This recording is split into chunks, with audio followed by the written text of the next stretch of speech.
नमः। श्री महावीराय नमः। श्री द्वादशांग शुक्त देव्यै नमः।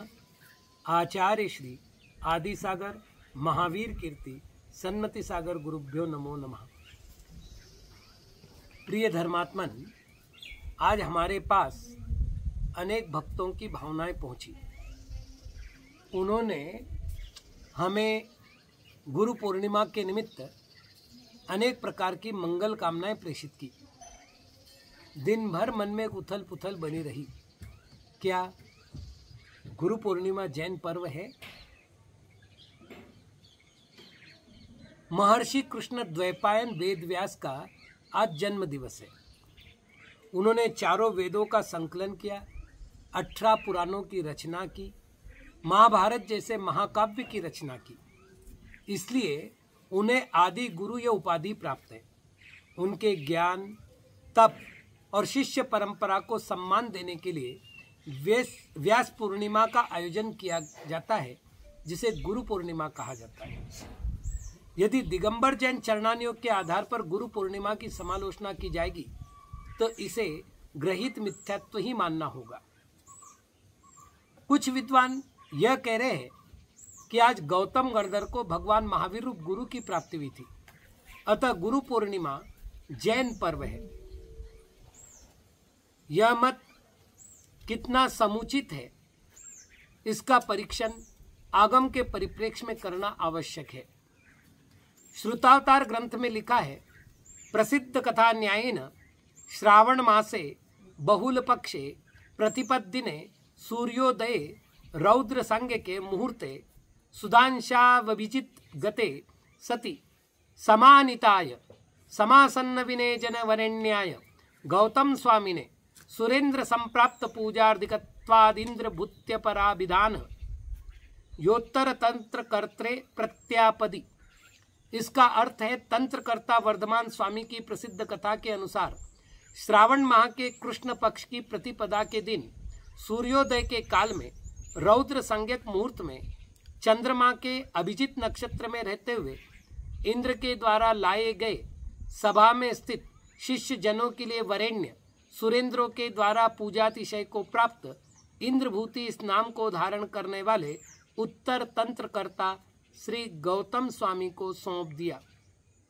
इसका अर्थ हो गया कि श्रावण मास के प्रतिपदा के दिन समानिताय जिनको लाया गया है, अर्थात गौतम गणधर जो है वो प्रतिपदा के दिन ही समोशरण में लाए गए हैं।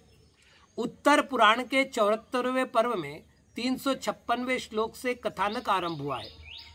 वहाँ गौतम गणधर राजा श्रेणिक से कह रहे हैं कि मैंने भगवान से जीव का स्वरूप पूछा, भगवान ने उसका उत्तर दिया, उससे मेरा मिथ्यात्व दूर होकर मैंने सम्यक्त और संयम धारण किया। पाठकगण स्वयं विचार कीजिए कि भगवान महावीर ने पहले उपदेश दिया और उसके बाद गौतम ने शिष्यत्व को स्वीकार किया। यह घटना किस दिन की है?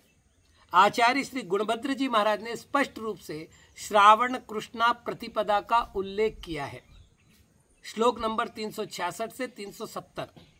ऐसी अवस्था में पूर्णिमा को गुरु प्राप्ति का तर्क कहाँ तक उचित है? विभूत श्रीधर ने वड्डमान चर्यु नामक ग्रंथ की रचना की। उसके 10वें पर्व में 3रे कड़वक में वे लिखते कि गौतम ने समोशरण में प्रवेश करके श्रावण कृष्णा प्रतिपदा के दिन पूर्वाह्न में दीक्षा ग्रहण की। दीक्षा लेने वाला शिष्य होता है। जब वे प्रतिपदा के दिन शिष्यत्व ग्रहण कर रहे हैं तो पूर्णिमा के दिन गुरुत्व कैसे प्राप्त हुआ? वर्धमान चरितम नामक ग्रंथ की रचना महाकवि असग ने की। कवि ने कथा में उत्तर पुराण का ही आश्रय लिया है। उसके 18वें पर्व के 52वें पद्य में ग्रंथकार ने पूर्वाह्न काल में दीक्षा और गणधर पद की प्राप्ति स्वीकार की है। आचार्य श्री वीरसेन जी महाराज ने धौला की 90वीं पुस्तक पृष्ठ क्रमांक 120 पर लिखा है कि 66 दिनों तक महावीर के तीर्थ की उत्पत्ति नहीं हुई। उसका कारण गणधर का अभाव ही था। काल लब्धि के वश हुआ इंद्र भी समय से पूर्व गणधर को लाने में असमर्थ था।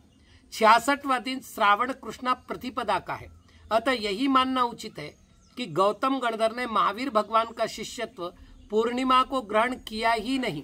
यही बात धौला की पहली पुस्तक में भी स्वीकार है। कुछ विद्वानों का कथन है कि गुरुओं का गुणानुवाद किसी भी दिन किसी भी समय में करने में कोई बाधा नहीं है। उनका कथन ठीक ही है। गुरुपास्ति श्रावक का आवश्यक कर्तव्य है। उसका पालन करने वाला श्रावक प्रतिदिन गुरुपास्ति करता है। किसी विशेष दिन गुरुपास्ति करना कहाँ तक उचित है? पर्व के नाम पर किसी दिन का चयन करना और उसे जैन पर्व घोषित करना क्या सत्याधिक व्रतों की रक्षा कर सकता है? युक्ति और आगम का आश्रय लेने से सुतराम सिद्ध होता है कि गुरु पूर्णिमा जैन पर्व है ही नहीं, व्यास पूर्णिमा है। इसे मानना ग्रहित मिथ्यात्व है। अतः इस विषय पर विचार करना ही चाहिए। आज इतना ही। ओम नमः।